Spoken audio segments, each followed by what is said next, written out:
आज मंडे 22 जुलाई को supreme court में जो सुनवाई हुई उसमें एक ऐसा इंपॉर्टेंट क्वेश्चन और इवन ऑर्डर सुप्रीम कोर्ट ने रेज किया जो आपकी रैंक को प्रभावित कर सकता है और रिजल्ट एक बार फिर से रिपब्लिश होगा।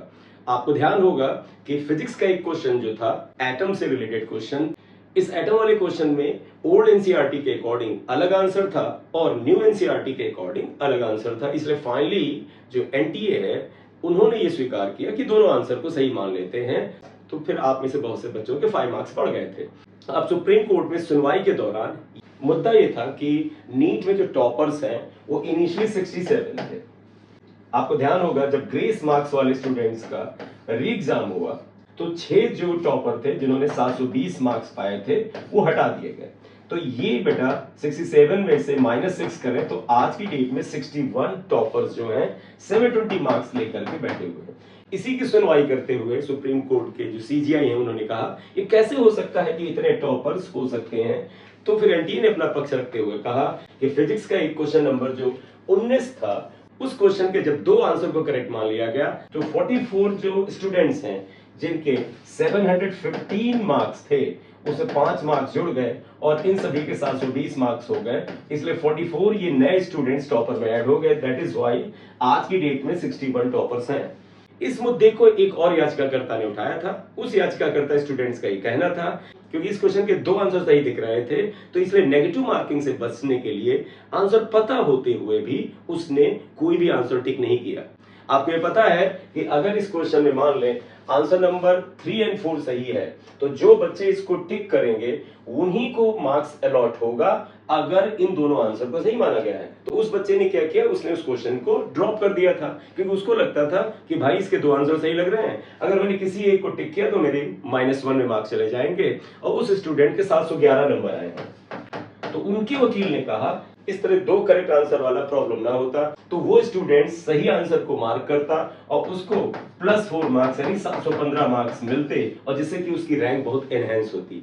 इसी मैटर पे सुनवाई करते हुए सुप्रीम कोर्ट के चीफ जस्टिस ने कहा ये कैसे हो सकता है कि साइंस के किसी क्वेश्चन के 2 आंसर सही हो सकते हैं। और फाइनल डिसीजन ये हुआ कि दिल्ली आईआईटी के जो डायरेक्टर हैं वो एक एक्सपर्ट्स की कमेटी आज बनाएंगे और वो एक्सपर्ट कमेटी कल दोपहर ट्यूसडे 23 जुलाई की दोपहर 12 बजे तक बंद लिफाफे में इसका आंसर जो है सबमिट करेगी सुप्रीम कोर्ट में।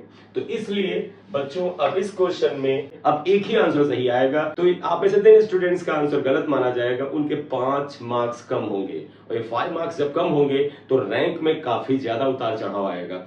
अब वो बच्चे कह सकते हैं कि मैंने तो अटेंड नहीं किया तो मेरी रैंक में फर्क नहीं आएगा। रैंक में फर्क इसलिए आएगा बेटा आपकी रैंक किसी जगह पर स्टेबल है लेकिन कुछ स्टूडेंट्स ऊपर जाएंगे कुछ स्टूडेंट्स नीचे आएंगे तो आपकी रैंक भी ऊपर और नीचे फ्लक्चुएट करेगी। तो फाइनली आप ये समझिए कि नीट 2024 का एक बार रिजल्ट फिर रिपब्लिश होगा, रैंक आपकी फिर से चेंज होने वाली है और ये होगा इसमें कोई डाउट नहीं है। कल 23 तारीख को ही इस पर डिसीजन हो जाएगा।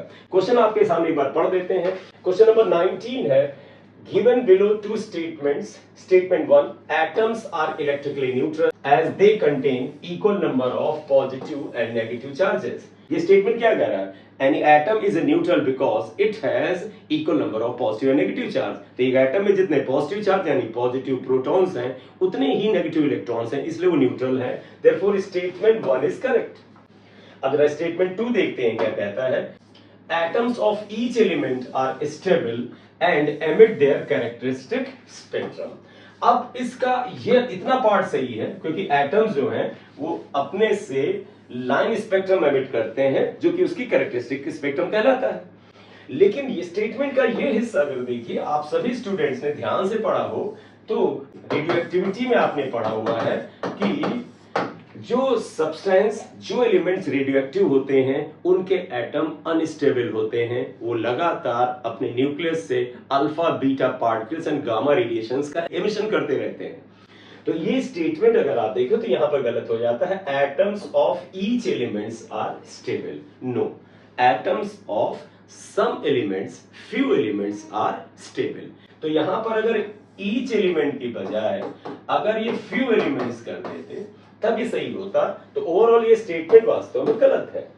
तो ये In the light of the above statement, choose the most appropriate answer for the option given below. इनमें से आपको सही आंसर चुनना है, तो ऑब्वियस सी बात है वही ऑप्शन होगा जिसमें statement 1 is correct and statement 2 is incorrect. तो पहला ऑप्शन है both statement 1 and statement 2 are correct, ये नहीं होगा। Both statement 1 and statement 2 are incorrect, नहीं, दोनों गलत भी नहीं है। तीसरा है स्टेटमेंट 1 इज करेक्ट, हाँ ये करेक्ट है, बट स्टेटमेंट 2 इज इनकरेक्ट, तो इसका आंसर थर्ड हुआ। और फोर्थ क्या है, स्टेटमेंट 1 इज इनकरेक्ट, नहीं, स्टेटमेंट 1 तो पूरी तरह से करेक्ट है, एंड स्टेटमेंट 2 इज करेक्ट, तो ये तो आंसर नहीं हो सकता है। बाद में ओल्ड एनसीईआरटी न्यू एनसीईआरटी के अकॉर्डिंग फर्स्ट ऑप्शन को भी सही माना गया। पहला स्टेटमेंट क्या था, both statement 1 and statement 2 are correct. Old NCERT में इस स्टेटमेंट को सही माना गया था, इसलिए एनटीए ने आंसर 1 एंड आंसर 3 दोनों को सही मान लिया था। लेकिन अब जो है statement 1 will be taken as correct and statement 2 will be taken as incorrect. तो आप लोगों की रैंक में अब एक चेंज होने जा रहा है। नीट 2024 का रिजल्ट जो है एक बार दोबारा पब्लिश होगा। आपको ध्यान होगा पहली बार रिजल्ट 4 जून को आता है, उसके बाद 23 जून को 1563 बच्चों को जिनको ग्रेस मार्क्स दिया गया उनका रीनीट होता है, और उसके बाद फिर 30 तारीख को यानी 30 जून को वापस रिजल्ट रिपब्लिश होता है, और अब एक बार फिर रिजल्ट रिपब्लिश होगा, रैंक में परिवर्तन होगा। इस वीडियो में आपसे यही बात करनी थी। Thank you very much for watching the video. This is M Singh sir here. Thank you.